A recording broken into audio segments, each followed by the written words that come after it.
তার পরবর্তীতে হচ্ছে আমরা রাজনৈতিক দলের পক্ষ থেকে আমরা কথা বলেছি।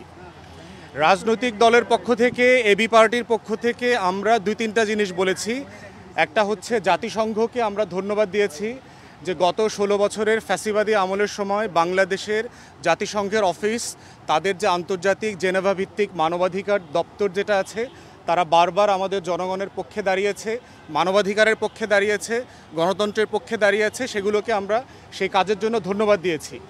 একই সাথে আমরা ধন্যবাদ দিয়েছি যে গত মাসে জাতিসংঘের মানবাধিকার দপ্তরের পক্ষ থেকে যে জুলাই আগস্ট গণহত্যার প্রতিবেদন দেওয়া হয়েছে ১১৪ পৃষ্ঠার, সেটা প্রস্তুত করবার জন্য, এটা বাস্তবায়ন করবার জন্য কিছু সাহায্য দরকার, সেটা আমরা আমাদের পক্ষ থেকে বলেছি।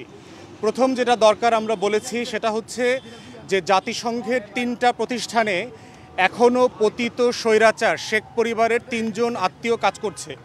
আমি জাতিসংঘের মহাসচিবকে বলেছি, জাতিসংঘ যেহেতু মানবাধিকারের বিচার চায়, ইনসাফ চায়, ইনসাফটা শুরু করতে হবে জাতিসংঘের নিজের অফিস থেকে।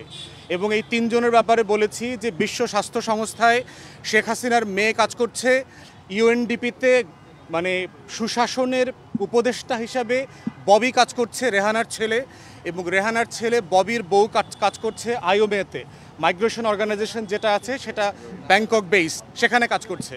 এবং যারা গত ১৫-১৬ বছর ধরে যেই পরিবারটা বাংলাদেশকে শোষণ করেছে, নির্যাতন করেছে, তাদের সদস্যরা যেই নেপোটিজম, স্বজনপ্রীতির মাধ্যমে বাংলাদেশের অংশ হয়ে এই সব জায়গাতে কাজ পেয়েছে, আমরা বলেছি এই অ্যাপয়েন্টমেন্টগুলোকে রিভাইজ করবার জন্য।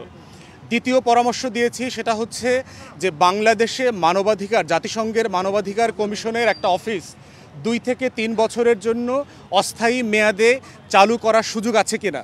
তাহলে গণহত্যার বিচার, মানবতা বিরোধী অপরাধের যে বিচারের দায় বারবার এসছে, এই বিচার প্রক্রিয়াটাকে দেখাশোনা করা, এটাকে যদি কোনো টেকনিক্যাল অ্যাসিস্ট্যান্সের প্রয়োজন আসে, আন্তর্জাতিক মান রক্ষা হচ্ছে কিনা, যেন এই বিচার প্রক্রিয়া নিয়ে ভবিষ্যতে কোনো প্রশ্ন তৈরি না হয়, তাই জাতিসংঘ যেন সেই মানটা ধরে রাখতে পারে, তাই আমরা বোধ করছি যে এইরকম একটা অফিস ২-৩ বছরের জন্য স্বল্প মেয়াদে প্রতিষ্ঠা করা যায় কিনা। তৃতীয়ত বলেছি যে রোহিঙ্গাদের ব্যাপারে নিরাপদে প্রত্যাবর্তন করবার জন্য জাতিসংঘ যে প্রয়াস চালিয়ে যাচ্ছে, অন্তর্বর্তীকালীন সরকারের সাথে একমত হয়ে এটা যেন আরও বেগবান করা হয়। এইটা হচ্ছে মোটা দাগে আমাদের ব্রিফিং ছিল।